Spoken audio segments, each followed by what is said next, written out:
बारे में पूरा कहाँ सुन रहा है बच्चों की आईडी कार्ड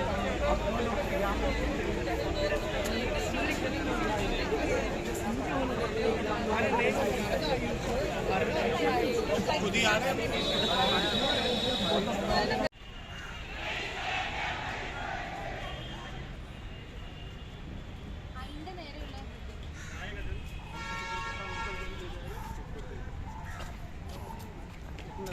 बड़ा गलत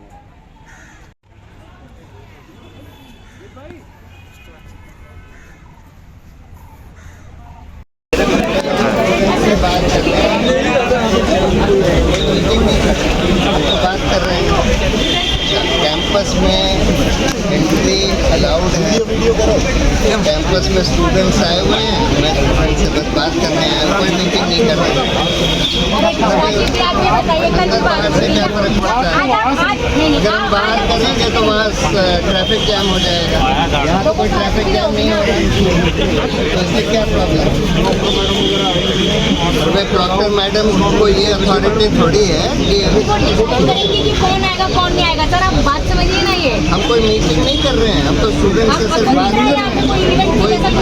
कोई फंक्शन नहीं हो रहा है। इससे पहले वाला वो देख लिया मैंने। ठीक है सर। डॉक्टर मैडम स्टूडेंट के लिए होगी, ऐसा है। स्टूडेंट सुपर तो नहीं है। ये फ्रीडम है, खड़े नहीं हो सकते। अच्छा ऐसा करते हैं, आइए बाहर ही आ जाते हैं।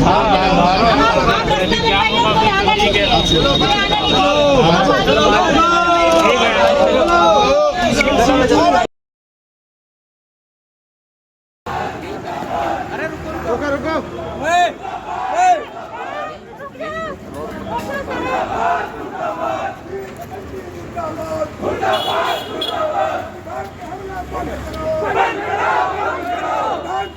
बंद करो।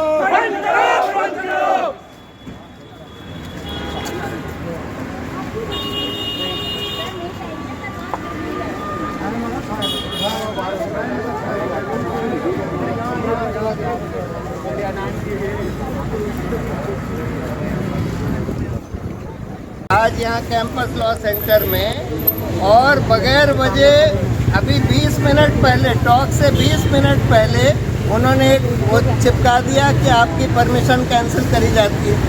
कोई उसका रीज़न नहीं दिया कि क्यों टॉक कैंसिल करी जाती है। तो यहाँ पर आज बोलने की आज़ादी नहीं है। यहाँ पर हम अंदर गए स्टूडेंट से बात करने के लिए, स्टूडेंट सब पीसफुली मुझसे बात करना चाहते थे कि भाई क्या हुआ क्या नहीं हुआ। उस पर कह रहे हैं कि नहीं कैंपस के अंदर आप बात भी नहीं कर सकते स्टूडेंट से। यानी कि बात करने की आज़ादी नहीं है, कुछ कहने की आज़ादी नहीं है, अंदर जाने की आज़ादी नहीं है। क्या हो गया है हमारे लोकतंत्र का? संक्षिप्त में, बहुत शॉर्ट में अपनी टॉक यहीं कर देते हैं। जो टॉक मुझे वहाँ अंदर देनी थी तो बिल्कुल शॉर्ट में यहाँ पर मैं बोल देता हूँ। देखिए, हमने एक संविधान बनाया जिसमें हिंदुस्तान को एक सॉवरेन डेमोक्रेटिक रिपब्लिक बनाया गया। उसमें लोकतंत्र हमने स्थापित किया।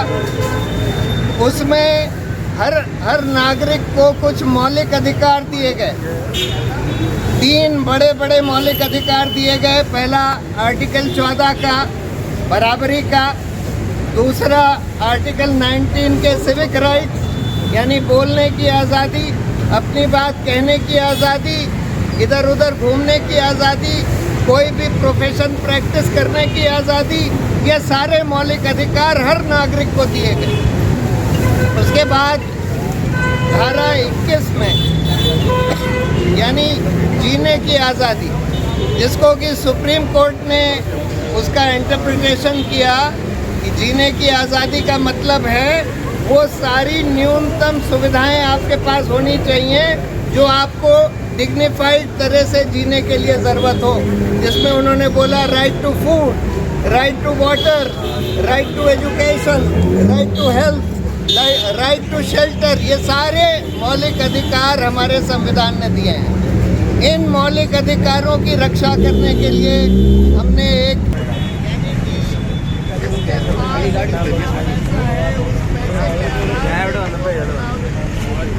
और ऐसा उन्हीं के पास होता है कि सरकार में रहते हैं। अब जैसे हमने देखा कि इन्होंने सरकार में इलेक्टोरल बॉन्ड इंट्रोड्यूस कर दिया, 10,000 करोड़ से ज़्यादा इलेक्टोरल बॉन्ड दिए गए हैं और जिसमें 75% से ज़्यादा सिर्फ एक पार्टी को मिला है जो कि केंद्र में रूलिंग पार्टी है।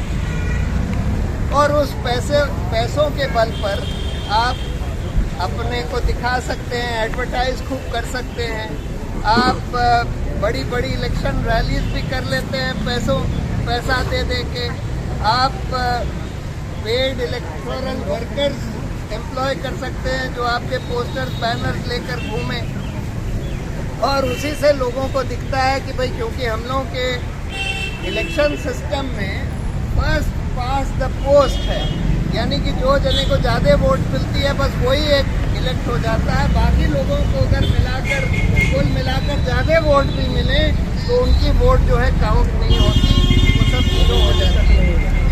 उसके बाद जब सरकार बनती है तो जिस पार्टी या जिस कोalition के पास आधे से ज़्यादा MLA या MPs हैं उन्हीं की सरकार बन जाती है। इसलिए जब लोग वोट देते हैं तो अपनी वोट बर्बाद नहीं करना चाहते, इसलिए वो हर बार जिस पार्टी को या जिस कैंडिडेट को सबसे अच्छा मानते हैं उसको वोट नहीं देते। अगर उनको ये लगता है कि ये तो जीतेगा ही नहीं तो वो लोग देखते हैं कि जो जीत सकते हैं उन दो में से जो कम खराब है उसी को वोट दे देते हैं और जो जीत सकते हैं उसका आधार उनको यही दिखाई देता है कि जिस कैंडिडेट या जिस पार्टी की जितनी विजिबिलिटी हो, और विजिबिलिटी एक पैसे का खेल हो गया। तो इसलिए हमारा चुनाव भी अब पैसे का खेल बन गया है। ये एक दूसरा चैलेंज है हमारे संविधान और लोकतंत्र के साथ। उसके बाद हमारा इलेक्शन चलाने के लिए एक इलेक्शन कमीशन बनाया गया कि भाई फ्री एंड फेयर इलेक्शन हो सके। इलेक्शन कमीशन को हम देख रहे हैं कि अब बिल्कुल पार्टीजन हो गया है, यानी कि रूलिंग पार्टी उनकी नियुक्ति करती है और वो उन्हीं का सब फायदा कराने के लिए सारे फैसले लेते हैं। तो इलेक्शन कमीशन को इंडिपेंडेंट बनाने की एक नई चुनौती पैदा हो गई है हिंदुस्तान की हमारे लोकतंत्र में। उसी तरह से कंट्रोलर एंड ऑडिटर जनरल जो हमारे सारे पैसों का ऑडिट करता है वो भी अब रूलिंग पार्टी का एक अंग बन गया है, प्यादा बन गया है। उसको भी ठीक करने का, उसको भी स्वतंत्र बनाने का एक बड़ा चैलेंज हो गया है। न्यायपालिका का भी हम ये देख रहे हैं कि उसकी स्वतंत्रता धीरे धीरे खत्म करी जा रही है और उसको भी उसकी स्वतंत्रता ठीक करने का एक बड़ा चैलेंज हो गया है। तो बहुत सारे चैलेंजेस हैं। पहली बात तो हमने बोला हमारे मौलिक अधिकारों पर ही हमला हो रहा है, जैसे हमने आज देखा। दूसरी बात हमारे लोकतंत्र को ठीक करने का, हमारे इंस्टीट्यूशंस को ठीक करने का। बहुत सारे इंस्टीट्यूशंस हैं, जैसे ये यूनिवर्सिटी है। यूनिवर्सिटी का काम होता है free and fair discussion, critical thinking, जहाँ पर हर तरह के लोग हर तरह की बात कह सकें और लोग फिर खुद सुनकर, समझकर, सोचकर अपना माइंड बना सकें कि भाई क्या सही है क्या गलत है। लेकिन आज हम ये देख रहे हैं कि कुछ तरह के सिर्फ कुछ विचारों को यहाँ पर सुनने की आज़ादी है, दूसरे जो लोग हैं जो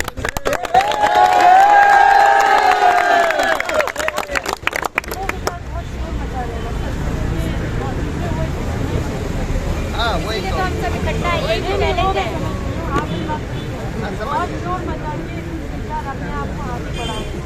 विचार थोपा जा रहा है। चिल्ला चिल्ला के यहाँ पे थोपा जा रहा है। बिल्कुल बिल्कुल। तो देखिए लोकतंत्र को नीलतंत्र बनाया जा रहा है। सबसे बड़ी चुनौती तो ये। अब सवाल ये है कि इस चुनौती से हम लोग कैसे निपटें, इस चुनौती का सामना कैसे किया जाए। ये बहुत बड़ी चुनौती हमारे लोकतंत्र और संविधान के सामने, और उसका तरीका यही है जिसको हम कहते हैं कि हमारे नागरिकों को अपने कान खोलने चाहिए, अपनी आँख खोलनी चाहिए, अपना मुंह खोलना चाहिए।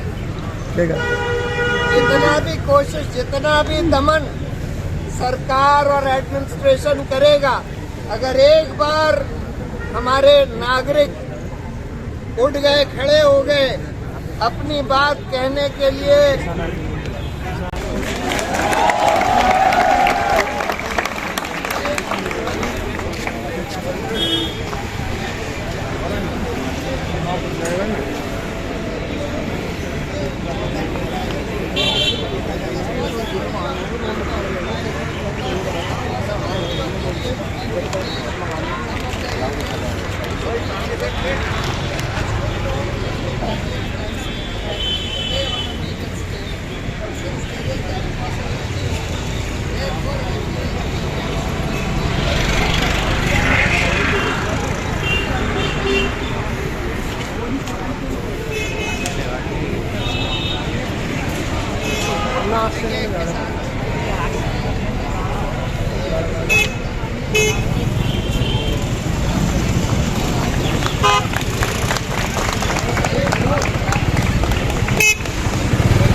साइड